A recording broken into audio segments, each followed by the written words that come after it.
Alright, so here's the cut. It's gonna be a taper fade on James, one of the barbers here at Crazed. And I'm gonna start off by just separating the hair and clipping it down. My first guideline is gonna be with the wild berets, which is a 00, and I'm just creating that first guideline. So I usually go up to about the eyebrow level.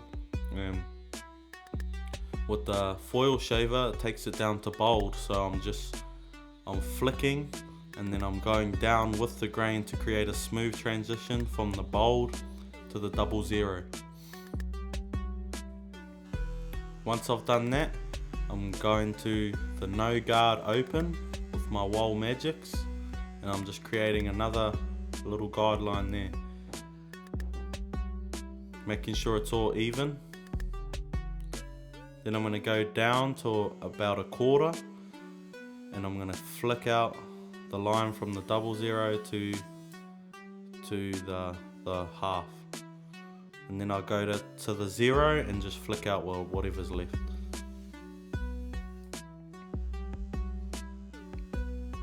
Now with the 1, I'm taking it up another couple of centimeters, and the key is just to keep everything consistent. You want to keep the spacing consistent, and you want to keep your stroking movement consistent. Then I'm going to the actual half guard, and I'm erasing any lines and dark spots I could see from the 1 transition. Now I'm taking the 2 guard, and I'm just going to create my 2 guideline. It's not really a guideline. I'm flicking out with every guideline, so I'm not creating harsh guidelines, so they're easier to get out when I go lower and try to blend them out.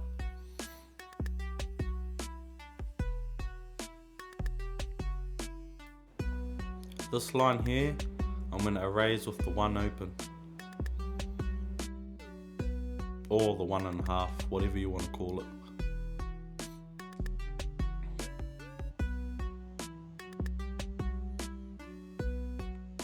See how I'm just flicking, and I'm using a flicking motion. I'm not holding it flat. I'm always pulling it off the head so I don't create any more lines.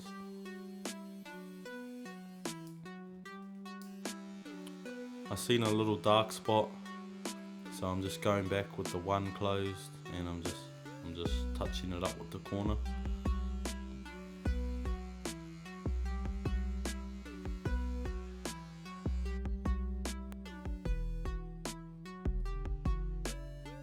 Now with the number 3, I'm just taking off the bulk up towards his part, or where it goes into the long hair. I'm just taking off all the bulk and all those, because from front on it looked quite puffy, so I'm just taking that down. And then the 2's just cleaning up what I missed with the 2 previously, and just creating that smooth transition from the 2 to the 3.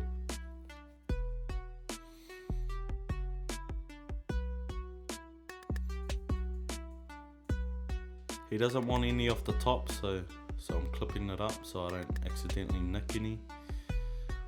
This here is just the clipper over comb technique, so I'm just basically putting the comb in and then lifting the hairs off. The more I lift, the less hairs I'm going to take off, and the less I lift, so if I'm putting it right against the skull, I'm going to take off more hair. Now towards the taper at the back, it's the exact same steps, just at the back. So with the wild berets, I'm creating one thing I always see is people do this, like flip the clippers around and do your guidelines like this, because if you're doing it the other way, it's just going to be harder to get the lines out. Again, bold out the bottom, make sure it's a smooth transition.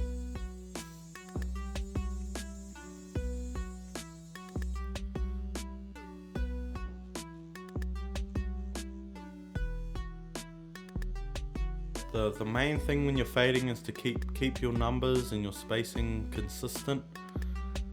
Don't go high on one side and low on the other, or keep it all consistent, and then go back and touch up the dark spots later. If it's all consistent, then your fade's gonna come out consistent.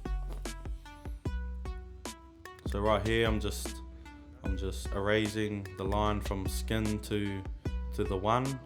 So I'm just going lower and lower until that line is completely gone. You might miss things the first time, but it's okay because you can always come back and touch it up later on.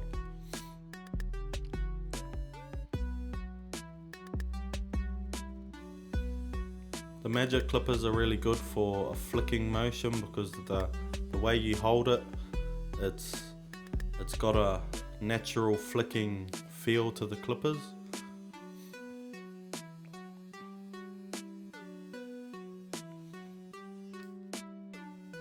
So now I'm taking my 2 and I'm just removing the bulk and creating another shade to the taper.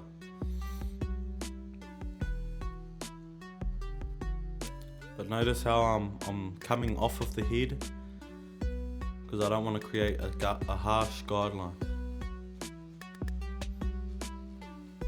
So the same with the 3, I'm just taking off the bulk up towards the top of the head. Wherever I see dark patches, I cut off a bit more.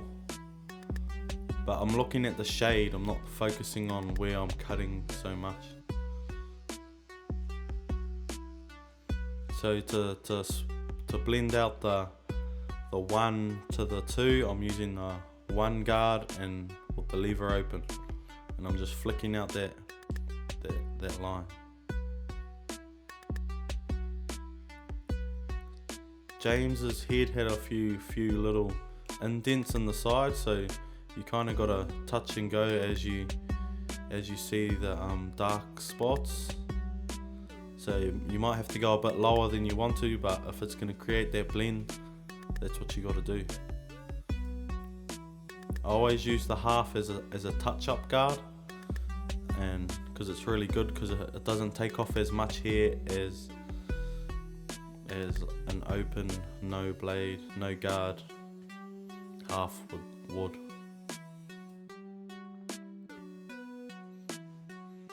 Now the 1.5 guard, you don't have to use it, but it's a good handy tool when you want to go a bit lower than a 2, but you don't want to take off or risk causing a line with the 1 open. So it's a good little guard there to do touch-ups with. Always clean your clients, keep your work area nice and tidy, and they don't get itchy as fast. So clipper over comb again, and I'm just touching up any dark spots I might have missed.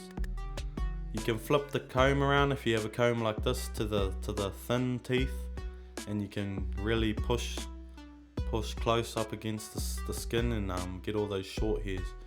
I can just see darkness towards the bottom, which is why I was taking a bit of bulk out there. So the line up, keep it as natural as possible.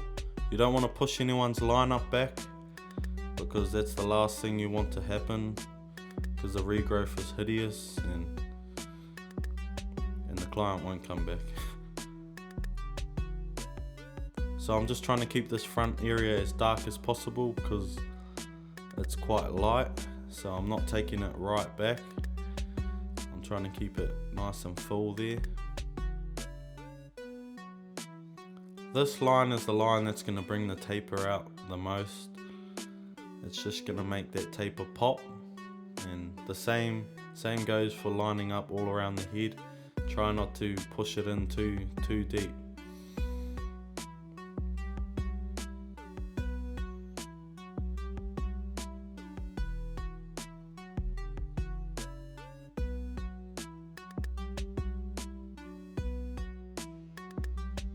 and I'm going back again to touch up the back of the taper because I've seen some dark spots that I needed to remove to get that crispy blend.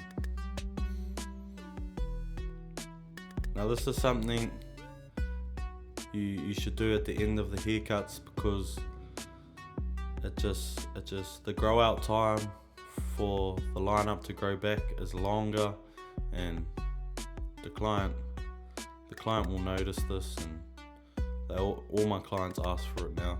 So it just makes it pop, makes the lines pop a little more than just the trimmers, because the trimmers is there's still stubble there. There's still a little bit of stubble, and you want that to be crispy and lined up crisp.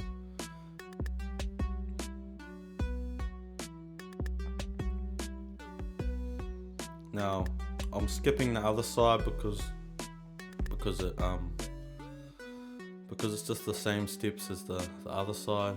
I just wanted to show you my cool cross I did, and it kind of looks like a dagger, but it's meant to be a cross. And yeah, this is the cut. Here's the transformation. Boom.